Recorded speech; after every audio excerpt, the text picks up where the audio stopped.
Jimmy, bienvenido, hombre. Como siempre, gusto. Epa, qué bueno verlo. Ayer estuve viendo la charla de bombas de vacío y wow, déjeme felicitarlo, Muchísimas gracias. muy interesante y creo que el tema que teníamos para hoy era otro, pero vamos a hablar de vacío porque Me parece muy interesante y muy valioso. tuvimos muchas preguntas, hubo mucho interés.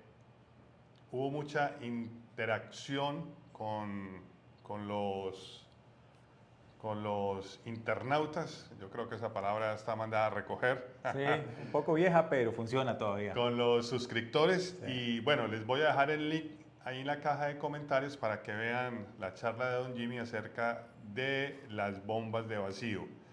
Hoy vamos a ver qué es el vacío, algunas clases de vacío, algo más relacionado con, no con las bombas, sino realmente con el vacío.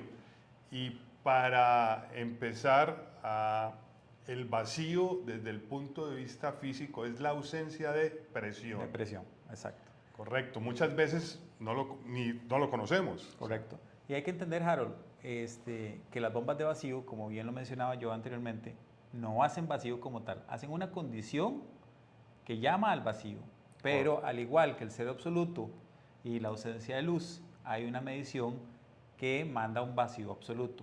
Correcto. Entonces, nosotros con las bombas que tenemos, que utilizamos en nuestro rango, que realmente es un rango casi que medio, no podemos alcanzar valores muy, muy grandes, pero sí lo suficientes como para certificar equipos. Ok, eso es hacer vacío. Hacer vacío.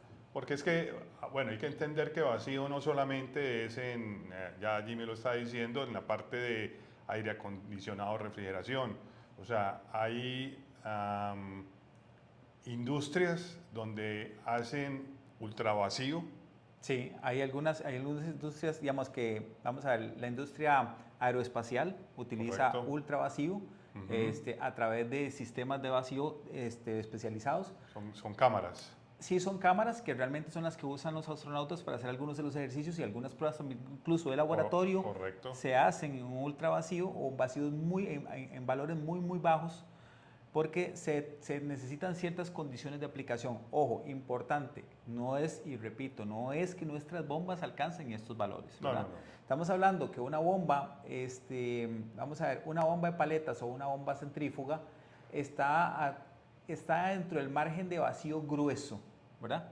Y el vacío se puede estar más o menos dividiendo en 4 etapas, ¿verdad? Que es el vacío medio, el vacío grueso, un vacío medio, un alto vacío y un ultra alto vacío. Nosotros estamos en la industria nuestra que es aire acondicionado y refrigeración, Estamos en el grueso.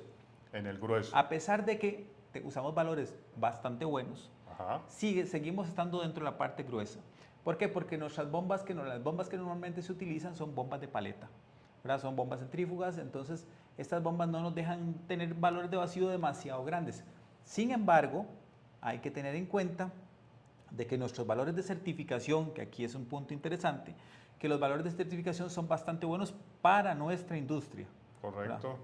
Eso, ok, según lo anterior, entonces, ¿cuándo se aplica a vacío al aire acondicionado y a la refrigeración o a un sistema general de refrigeración? Bueno, hay muchas condiciones, Harold, desde una apertura de un sistema que está nuevo, ¿verdad? Un cambio de algún componente, un movimiento, cualquier cosa que se haga dentro del sistema, posterior a una apertura hay que hacer un vacío. Hay muchos vacíos y muy diferentes tipos de vacío. No es lo mismo hacer un vacío en un sistema pequeño que en un sistema BRF o una paralela o un sistema grande, ¿verdad? En la cual tenemos que hacer vacíos incluso por etapas y están las técnicas del triple vacío y otras técnicas ahí que se pueden utilizar. Perdón, Jimmy, cuando hablas de un vacío pequeño, ¿a qué te referís? ¿A un equipo pequeño? A un equipo pequeño, un equipo doméstico, un refrigerador, ¿verdad? En el cual podemos darnos el lujo de que con una sola bomba, uniendo el circuito completo, podemos hacer un vacío sin necesidad de hacer divisiones, además de que el sistema no nos permite hacer divisiones, porque no hay un cierre.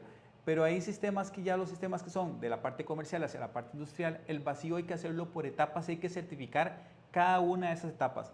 las líneas de líquido, los tanques acumuladores, condensadores, compresores, evaporadores, todo hay que certificarlo por separado, al igual que cuando trabajamos en sistemas BRF, que se hace una certificación total del equipo, pero esa certificación no solamente tiene un valor, sino que también tiene un tiempo. Ok. ¿Y el vacío es igual para aire acondicionado que para refrigeración? En realidad debería ser lo mismo, Ajá. el concepto debería ser lo mismo. Lo que sucede es que los sistemas BRF actualmente han puesto en boga el tema de utilizar cierta cantidad de micrones para certificar. Sin embargo, hay que entender vamos a ver, que la refrigeración y el aire acondicionado siempre han venido de la mano durante mucho tiempo. Y esta parte de la certificación venía de los sistemas paralelos, que los sistemas paralelos son como decirle un BRF, solo que más rudimentario, ¿verdad? Que es más o menos el mismo principio. Entonces, ¿qué es lo que se hacía?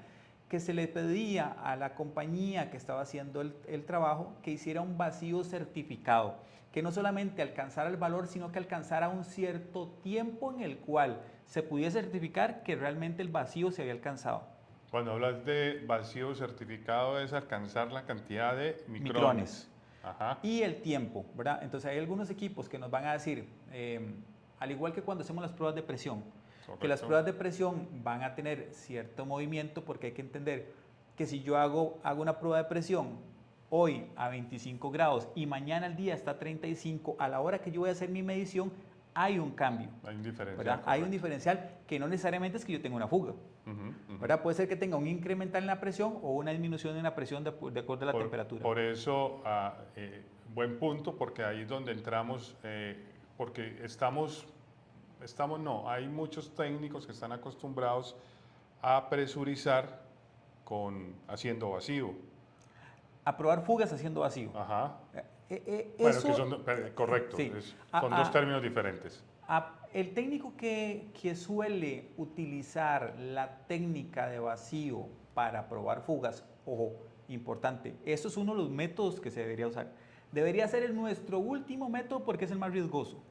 Y les explico por qué es el más riesgoso, porque si yo tengo una fuga, para cuando yo me doy cuenta, si mi sistema es muy grande, ha entrado mucho aire, ¿verdad? Ese aire viene cargado de humedad. Si yo estuviera en un ambiente seco no tendría ningún problema, pero nuestro ambiente normal siempre tiene mucha humedad. Entonces, si yo llevo mi equipo a valores muy bajos, 250 micrones para hacer una certificación, y yo no presuricé de manera positiva primero, me arriesgo que cuando termine el tiempo de certificación, que aquí es cuando viene el problema, que si mi tiempo de certificación fueron 24 horas o 36 horas o 12 horas de vacío, de sostener el valor de vacío, si yo comienzo a notar que comienzo a perder vacío,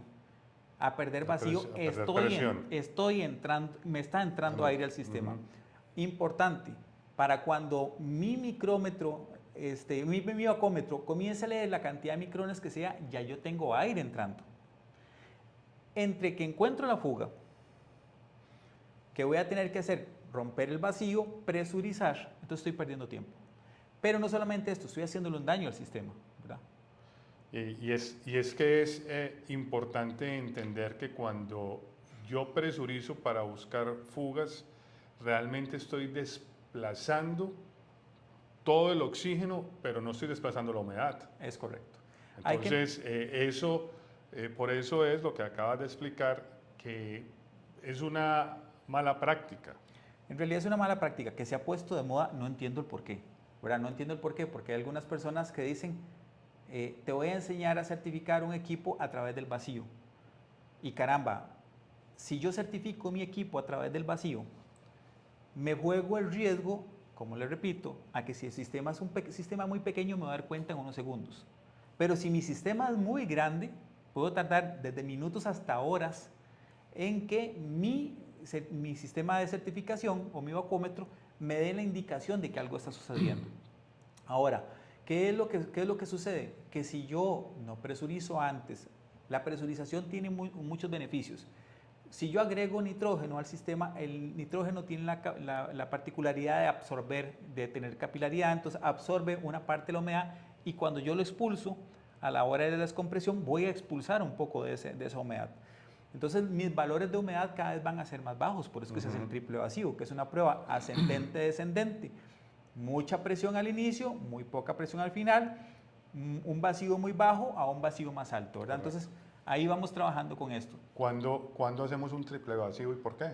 Bueno, un triple vacío es muy importante, digamos, deberíamos de hacerlo cada vez que hacemos un arranque de un equipo, se debería utilizar una Equipos, cuando hablas de equipos, residenciales, cualquier equipo de un técnico serio debería ser triple vacío. Lo que pasa es que aire acondicionado y refrigeración. O sea, una refrigeradora deberíamos de hacerle deberíamos de hacer triple vacío. Ojo, Harold, no incurrimos en un gasto ni siquiera en tiempo ni en recursos.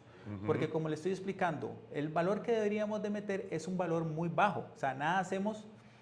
No sé si has escuchado alguna vez de que hay un técnico en un proyecto que dice, le metí 500 libras a un sistema BRF, vamos a ir a un sistema grande. Ajá. Y resulta ser que toda la certificación está buena, parece que todo está bien, le metí presión, me dio bien, hice vacío, me dio bien, cargamos el sistema y 2-3 meses después me llaman y me dicen, tengo una carencia de gas. ¿Qué pasó? La fuga que quedó era tan pequeña, pero tan pequeña, y los valores que utilizamos en la presión positiva eran tan altos, que había demasiado volumen adentro. Entonces, para que la certificación se dé, no pasó suficiente tiempo para que el volumen saliera. Correcto. Lo mismo pasaría con el vacío. Si yo tengo un sistema muy grande y mi volumen es un volumen muy grande el que desplace, para que yo tenga una descompensación en mi sistema va a pasar mucho tiempo. Entonces, por eso es importante que cuando se hace un vacío, no solamente es llegó, cerré y terminé. No, yo llego, cierro y espero. Espero lo que sea prudente, lo que el fabricante me establezca. En algunos casos, los sistemas de BRF van a pedir entre 12 y 24 horas de vacío, que en esos tiempos aprovechamos para hacer otras cosas. No es que no estamos haciendo absolutamente nada. Una de las prácticas que normalmente hacemos es que dejamos el manómetro pegado, viendo que no se nos mueva, cuando lo que debemos de utilizar es un vacuómetro. O sea, deberíamos de utilizar un vacuómetro que esté certificado, importante. Siempre cuando utilizamos un vacuómetro, al igual que un manómetro, cada cierta cantidad de tiempo deberíamos de tener un segundo vacuómetro para certificar el primero, ¿verdad? Nunca confiarnos. También es importante recordarles que a la hora que se pone un vacuómetro, los vacuómetros siempre tienen que estar con las roscas hacia abajo para evitar que nos ingresen gotas de aceite. ¿Y de dónde vienen esas gotas de aceite? Del proceso de vacío que hace evaporar muchas cosas, y puede ser que una gota nos caiga en el sensor de presión y nos dé una lectura falsa. Como puede ser que sea una lectura muy alta, puede ser que sea una lectura baja muy falsa, e incluso podemos pensar que la herramienta está dañada. Podemos decir que los micrones son iguales para todos los sistemas. Los micrones son iguales para todos los sistemas, Harold. Aquí lo que va a diferir es el tamaño del sistema, el aceite que tenga el sistema, ¿verdad? Porque no es lo mismo hacer un vacío en un sistema que tenga aceite mineral o un alquilbenceno que lo que tenga un sistema polioléster o un polivinílico o un aceite específico. Porque si los valores del vacío exceden la capacidad del aceite, lo voy a dañar. O sea, voy a certificar el sistema, pero voy a dañar el aceite. Entonces, el aceite también tiene mucho que ver con esto. Esa va a ser el tema de la próxima charla para que no se lo pierdan. ¿Cómo influye la clase de aceites, cómo influye el aceite de los diferentes compresores o los diferentes sistemas en el vacío, y cuáles son los diferentes aceites con que trabaja una bomba de vacío? Correcto. Que es el secreto, por decirlo de alguna manera, del éxito de un buen vacío. Importante, como estaban mencionando, no se puede hacer un vacío continuo cuando son vacíos largos. ¿Por qué? Porque pierdo mi viscosidad, y eso es un tema que estamos hablando. Si yo pongo un aceite que no es el que le corresponde a la bomba, la bomba no me va a permitir hacer un vacío. Entonces, también hay que entender y acordarse que tenerlo muy claro, que la bomba de vacío es un precursor de contaminación cruzada que nosotros algunas veces ignoramos, y es importante que se tenga en cuenta. Si se va la energía y se nos apaga la bomba, el vapor del aceite, al tener un vacío adentro, se va a evaporar el aceite de la bomba y va a entrar al sistema. Se devuelve. Entonces, y nos va a generar una contaminación cruzada. Además de que si teníamos la mala costumbre de no cambiar el aceite, todos los contaminantes que hubiesen estado ahí van a entrar al sistema. Eso a largo, mediano o corto plazo vamos a tener problemas en el sistema. Algunas veces todo estaba bien, se intervino y comenzó un problema que nadie sabe de dónde vino. El problema estuvo en una bomba vacía. Correcto, correcto. Ya para finalizar, y vuelvo y repito, los invito a la próxima charla o al próximo video que estaremos subiendo. Aproximadamente este video lo estamos subiendo mañana, o sea, de mañana una semana, la continuación de este tema tan interesante, donde vamos a ver los aceites tanto en las bombas de vacío como en los sistemas, porque son muy importantes. Ya para concluir, Jimmy, ¿cómo influye el tamaño de las tuberías y la capacidad de los equipos en el vacío? Bueno, vamos a ver, Harold, eso es todo un tema que algunas veces se obvia, pero es un tema muy importante. Eso es como el tema de que para cuántas toneladas ocupa la bomba. Eso es todo un tema, ¿verdad? ¿Por qué? Porque esto va a influir qué diámetro de tubería tiene, tan larga es la tubería, si es un sistema nuevo o no es un sistema nuevo, si el sistema estuvo con algún contaminante o no. Entonces, ¿qué es lo que se hace normalmente? Se hace un cálculo a conciencia y se miden los volúmenes de toda la tubería y se le agregan al sistema. Con eso podemos determinar una bomba, ¿verdad? Yo sé que eso es un tema bastante profundo y bastante técnico, pero a final de cuentas nos ahorra un montón de recursos, un montón de tiempo. Pero ¿qué pasa con el técnico que tiene una bomba de 4 CFM, por ejemplo? Bueno. Y está trabajando en un sistema BRF. No debería trabajar con esa bomba, por ejemplo. Sí puede trabajarlo, pero va a durar mucho tiempo. Es un tema de conciencia, ¿verdad? Estamos hablando de que la bomba te va a dar 4 CFM, que es el desplazamiento de esa bomba.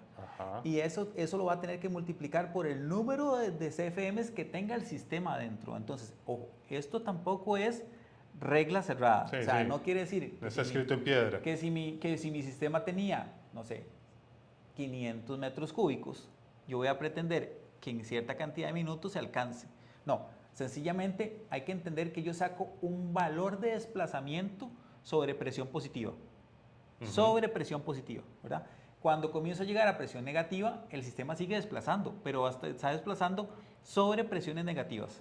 Y es que ese es otro tema, porque normalmente vemos los técnicos con los manómetros y ya llegó al 0 y no le da más. Y dice, llegamos. Sí, pero eso es incorrecto, ¿verdad? Vamos a ver, como siempre se ha dicho, lastimosamente, bueno, para beneficio actual hay mucha tecnología y muchas facilidades. En el tiempo atrás era solamente un tema de tiempo, ¿verdad? Era un tema de tiempo de tratar de pensar cuánto tiempo deberíamos de hacerlo. Entonces decía, para un trabajo tal, yo hago tal cosa. Entonces se hacían las famosas pruebas de acidez a cada rato y se paraba el sistema. Voy a hacer una prueba, voy a hacer una revisión de tal tipo, voy a cambiar los filtros. Entonces eran muchos cambios de filtros, muchas pruebas de acidez. No se lograban certificar los equipos algunas veces y era porque no alcanzábamos los valores de vacío correctos. Porque no teníamos la herramienta en ese tiempo. Encontrar un vacúmetro era muy raro, eran muy caros, ¿verdad? La gente que los tenía no los cedía. Alguna gente los tenía y no los sabía ni siquiera usar, ¿verdad? Teníamos los vacúmetros que eran vacúmetros de luz, que lo que tenían era una escala que iban apagando luces. Entonces usted no sabía, porque entre una línea y la otra línea había mucho espacio. Entonces usted no sabía exactamente en cuál. ¿Dónde estaba? Sí. Y también los fabricantes no nos decían a cuánto querían los equipos, ¿verdad? Sí, Entonces era muy empírico. Era muy empírico. A pesar de que estaba la herramienta, era muy empírico. Era como cuando a alguna gente se le ocurre medir con un megómetro una bobina y es un megómetro de luces. Y uno dice, bueno, ¿cuál era el valor real? No sé, entre tal y tal.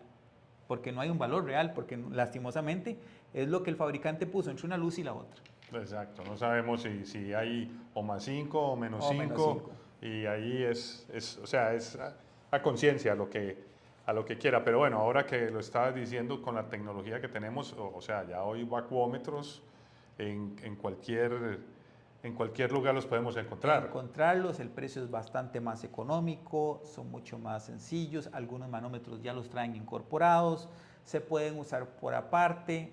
Todos son digitales, la gran mayoría. La gran mayoría son digitales porque los analógicos tendrían que ser relojes que tienen enormes con una escala súper grande, que no es que no existan, porque sí hay, pero no para valores de micrones, ¿verdad? Porque los hay para pulgadas de vacío, y para otras unidades de medición que tienen escalas bastante grandes, pero no son una escala que nosotros estamos realmente trabajando. Sí, cierto, cierto. Bueno, amable audiencia. Mañana tenemos un video en continuación de los temas de vacío, en el cual vamos a desarmar una bomba de vacío y ver algunas partes de los componentes y seguir sobre esa línea, ¿verdad? Sobre la línea técnica. Ok, Jimmy, mil gracias por la participación. Audiencia, los esperamos en nuestra próxima cápsula técnica. Dudas, temas que quieran tratar ahí en la caja de los comentarios. Y hasta la próxima. Nos vemos pronto. Nos vemos.